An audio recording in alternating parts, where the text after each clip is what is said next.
Hello दोस्तों, जैसा कि भी आप लोग का बिहार डीएलएड एग्जाम चल रहा है। अगर हम बातचीत करें आपके एग्जाम में साइंस यानी कि भौतिक विज्ञान से 2 से 3 क्वेश्चन पूछा जाता है हर एक शिफ्ट में। इसलिए हम साइंस का जो है पूरे के पूरे मैराथन क्लास लेकर आ चुके हैं। अगर आपने आज का क्लास को अच्छे तरीके से पढ़ लिया तो मैं आपको इतना चैलेंज देता हूँ, इतना आपको विश्वास दिलाता हूँ कि यहाँ से आपका क्वेश्चन आएगा एग्जाम में और क्वेश्चन छूटेगा भी नहीं इस सब टॉपिक से। क्योंकि देखिए, सबसे ज़्यादा पूछा जाने वाला ये सब टॉपिक है और यहाँ से हर एक शिफ्ट में अभी तक क्वेश्चन देखने को मिला है। हालांकि चलिए, क्वेश्चन नंबर जो है इससे पहले हम 50 तक करवा चुके थे पिछले वीडियो में। जिन्होंने नहीं देखा जाके देख लीजिएगा। आज हम 51 से टोटल जो है कम से कम पूरे फिजिक्स हम कंप्लीट करने वाले हैं। चलिए, आज का पहला क्वेश्चन है, गुरुत्वाकर्षण नियतांक का मान कितना होता है? तो 6.67 गुना 10⁻⁻11 न्यूटन मीटर स्क्वायर पर केजी स्क्वायर होता है। ये बात आपको याद रख लेना है। अगर वही गुरुत्वीय त्वरण का मान पूछेगा यानी कि छोटा जी का मान पूछेगा तो 9.8 मीटर पर सेकेंड स्क्वायर होता है। अगर आपसे ये पूछेगा, बताइए कि गुरुत्वीय त्वरण यानी कि छोटा जी का मान न्यूनतम कहाँ पे होता है? तो भूमध्य रेखा पे होता है और ध्रुव पर मान जो है अधिकतम होता है छोटा जी का। ठीक है। ग्रहों की गति के केपलर नियम के अनुसार ग्रह सूर्य के चारों ओर कैसी कक्षा में परिक्रमा करता है? दीर्घवृत्ताकार। हम आपको ये विश्वास देते हैं कि ये क्वेश्चन किसी न किसी सीट में पूछेगा ही पूछेगा। वीवीआई क्वेश्चन है, क्योंकि यहाँ से क्वेश्चन कई सारे एग्जाम में पूछा हुआ क्वेश्चन है। चलिए, नेक्स्ट क्वेश्चन है क्वेश्चन नंबर 55। शेविंग ब्रश को पानी से बाहर निकालने पर उसके बाल आपस में क्यों चिपक जाते हैं? पृष्ठ तनों के कारण चिपक जाते हैं और पृष्ठ तनों के कारण ही पतली सुई जो है पानी पर तैरी जा सकती है। एक्स किरण की खोज किसने किया था? रोंटजन ने किया था। और वहीं पूछा जाएगा कौन सा कण जो है हीलियम के नाभिक के समान होता है? तो अल्फा कण हो जाएगा। देखिए, अल्फा कण का द्रव्यमान संख्या 4 होता है लेकिन परमाणु संख्या 2 होता है। और हीलियम का भी परमाणु संख्या, अगर आपसे पूछे, हीलियम का भी परमाणु संख्या 2 होता है और अल्फा कण का भी परमाणु संख्या 2 होता है, इसलिए इसके नाभिक के समान होता है। किस किरण की भेदन क्षमता सबसे कम होती है? तो अल्फा किरण हो जाएगा। वहीं पे अल्फा किरण की आयनन क्षमता सबसे अधिक होती है और यह एक धन आवेशित कण है। नेक्स्ट क्वेश्चन की बात करें, क्वेश्चन नंबर 59 है, किस किरण का वेग सबसे कम होता है? अल्फा किरण हो जाएगा। बीटा किरण किसके समान होता है? इलेक्ट्रॉन के समान होता है और बीटा किरण का परमाणु संख्या 1 होता है। यह ऋण आवेशित कण है। ठीक है। किस किरण का वेग प्रकाश के वेग के बराबर होता है? तो गामा किरण का। अच्छा, प्रकाश का वेग कितना होता है? 3 लाख किलोमीटर पर सेकेंड होता है। ये बात आपको याद रख लेना है, 3 लाख किलोमीटर पर सेकेंड। ये आपसे पूछेगा 3 पर पावर 8, 3 गुना 10 पर पावर 8 मीटर पर सेकेंड दिया रहेगा ऑप्शन में। अगर किलोमीटर रहेगा तो 10 पर पावर 5 हो जाएगा यानी कि 3 लाख हो जाएगा। ये बात आप याद रखिएगा। और प्रकाश वर्ष जो है दूरी की एक मापन की इकाई है। ठीक है, ये बात भी आपको याद रखना है। देखिए, गामा किरण जो है एक विद्युत चुंबकीय तरंग है। किस किरण की आयनन क्षमता सबसे कम होती है? तो गामा किरण हो जाएगा। गामा किरण की खोज किसने किया था? तो गामा किरण की खोज बेकुरल ने किया था। किस किरण की वेधन क्षमता सबसे अधिक होती है? तो गामा किरण हो जाएगा।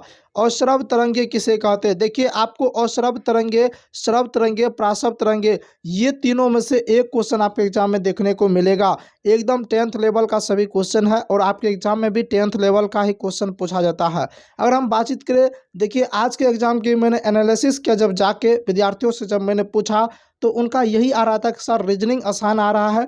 रही बात मैथ, तो मैथ में जो है त्रिकोणमिति से यानी कि ट्रिगोनोमेट्री से सवाल आ रहा है और उसके बाद एक्स अक्ष वाई अक्ष वाला सवाल आ रहा है यानी कि निर्देशांक ज्यामिति से सवाल आ रहा है।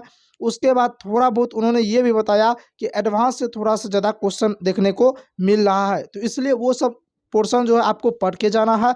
अगर हम बातचीत करें, उसके बाद मैंने जब बातचीत किया तो बोले कि सर जीके जीएस का पोर्शन अब जो है थोड़ा सा हार्ड आने लगा है, मतलब सिंपल लाइन वाला क्वेश्चन नहीं आ रहा है, थोड़ा सा लेंदी क्वेश्चन आता है। ठीक है।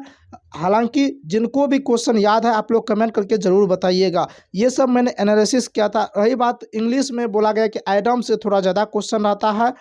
एडम से जो है इंग्लिश में ज़्यादा क्वेश्चन देखने को मिलता है। हिंदी में अलंकार सब हो गया, इंग्लिश में नरेशन वॉइस, यहाँ से क्वेश्चन देखने को मिलता है। नरेशन से बोला गया 3 क्वेश्चन था और वॉइस से 1 या 2 क्वेश्चन आता है, तो नरेशन वॉइस को भी आपको देख के जाना है। ठीक है।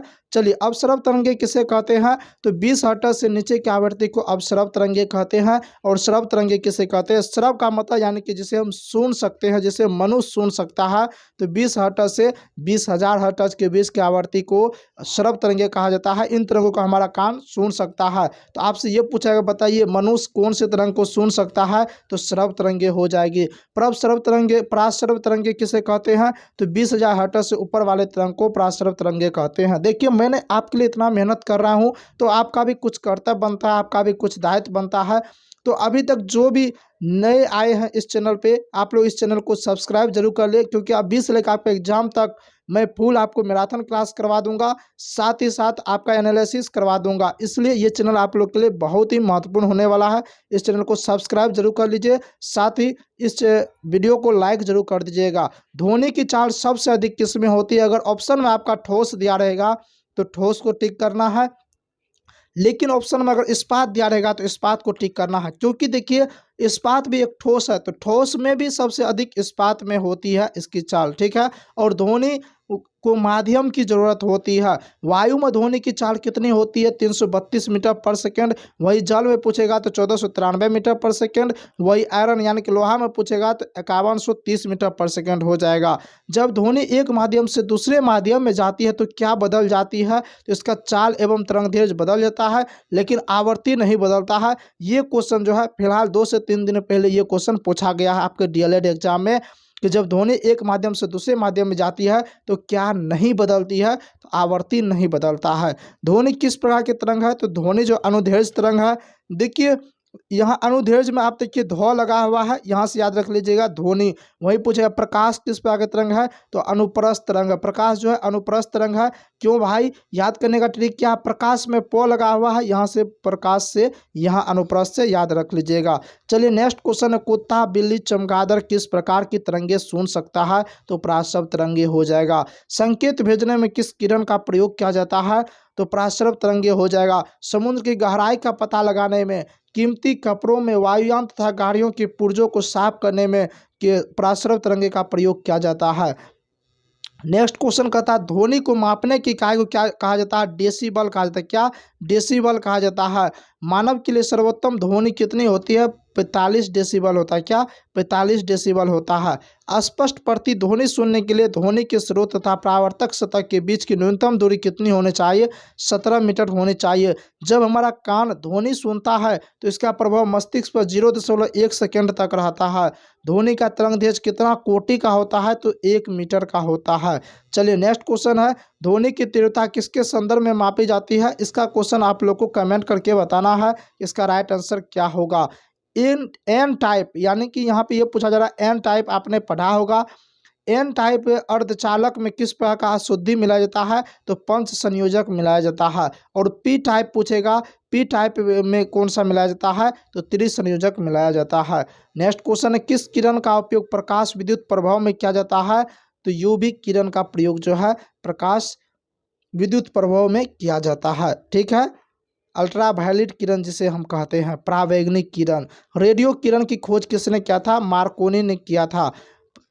पारा कितना डिग्री सेल्सियस पे जमता है? यहाँ पे आप लोग सही कर लीजिएगा। पारा पूछे कितना डिग्री सेल्सियस पे जमता है? तो -39 डिग्री सेल्सियस पे जमता है। नेक्स्ट क्वेश्चन है, प्रकाश कौन सा तरंग है? अनुप्रस्थ तरंग है।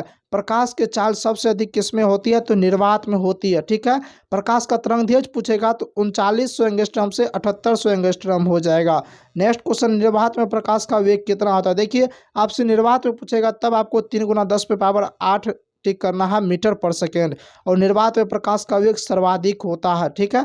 प्रकाश का तरंग सिद्धांत किसने दिया था? तो हाइजेन ने दिया था।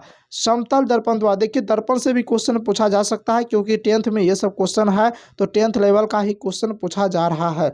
समतल दर्पण द्वारा बनाया गया प्रतिबिंब कैसा होता है? तो हमेशा सीधा होगा, आभासी होगा तथा वस्तु के बराबर होता है। किस दर्पण का उपयोग हजामती दर्पण के रूप में वाहनों के हेडलाइट में तथा सर्च लाइट में किया जाता है? तो अवतल दर्पण का प्रयोग किया जाता है। देखिए कुछ स्टूडेंट का ये कहना आता है कि सर इतना हल्का क्वेश्चन नहीं आता है, तो पहले मैं बता देता हूँ, देखिए अगर हार्ड क्वेश्चन आया तो सबों के लिए हार्ड क्वेश्चन आया, कोई नहीं बनाया होगा, इसलिए कटअप कम जाएगा। लेकिन अगर हल्का क्वेश्चन आ गया तो वो छूटना नहीं चाहिए, इसलिए हम हल्का सभी क्वेश्चन करवा देता हूँ। उसके बाद हम एनालिसिस के माध्यम से सभी कठिन क्वेश्चन भी करवा दूंगा, ठीक है।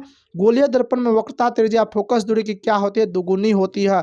फोकस दूरी वक्रता त्रिज्या का आधा होता है। एफ बराबर क्या होता है, फोकस दूरी वक्रता त्रिज्या का आधा होता है। एफ बराबर r/2 होता है, r/2 होता है, आपने पढ़ा होगा, ठीक है। या r बराबर क्या होता है, तो r बराबर पूछेगा तो 2f होता है। ये बात भी आपको याद रखना है। देखिए जिन्होंने यहाँ तक वीडियो देख लिया है तो उम्मीद करते हैं आपको ये वीडियो अच्छा लग रहा है, तो आप इस चैनल को सब्सक्राइब कर लीजिएगा अगर पहली बार आए हैं तो, साथ ही बेल आइकन जरूर दबा लीजिएगा। दर्पण सूत्र क्या है, तो दर्पण सूत्र बराबर होता है 1/v प्लस 1/u बराबर 1/f होता है।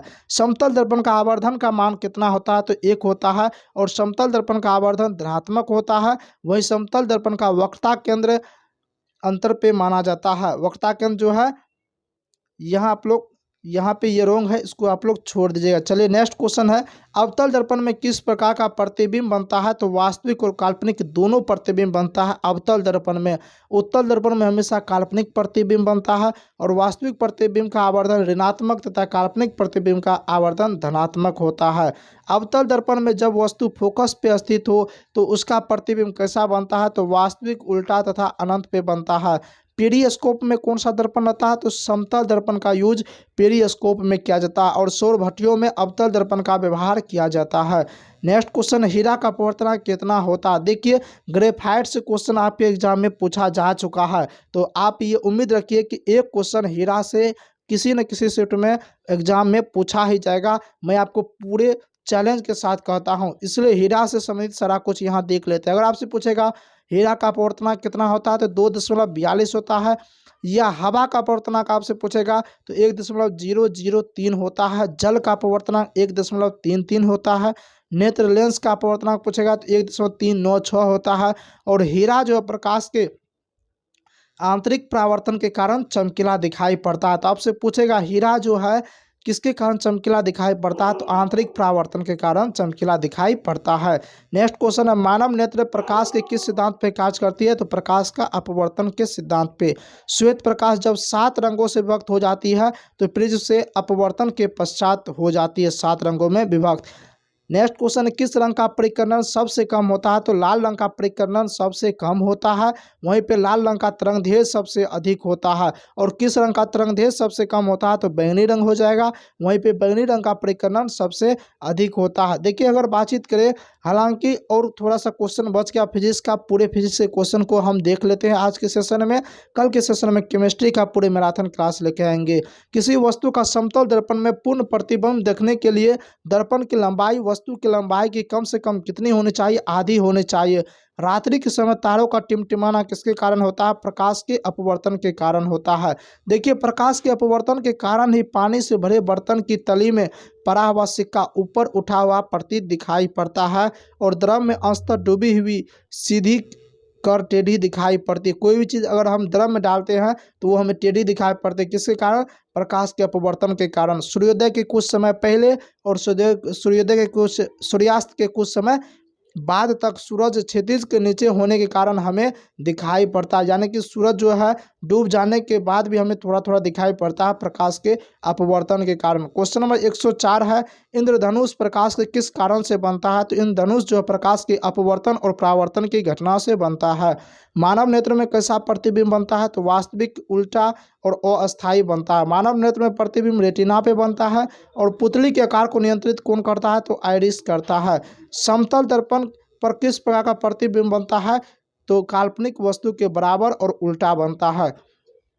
प्राथमिक रंग कौन सा होता है, लाल हो जाता है। हरा एवं नीला प्राथमिक रंग है। स्पष्ट दूरी की न्यूनतम दूरी पूछेगा तो 25 सेंटीमीटर हो जाएगा, और अधिकतम पूछेगा तो अनंत हो जाएगा। यहाँ से देखिए आप लोगों का केमिस्ट्री शुरू हो जाता है। यहाँ तक मैंने पूरे फिजिक्स को कंप्लीट करा दिया है मैराथन क्लास के अंतर्गत। तो उम्मीद करते हैं आज का सेशन अच्छा लगा, तो सेशन को लाइक कीजिए, शेयर कीजिए, साथ ही चैनल पर पहली बार तो चैनल को सब्सक्राइब जरूर कर लीजिए। मिलते हैं अब नेक्स्ट क्लास में, तब तक के लिए जय हिंद।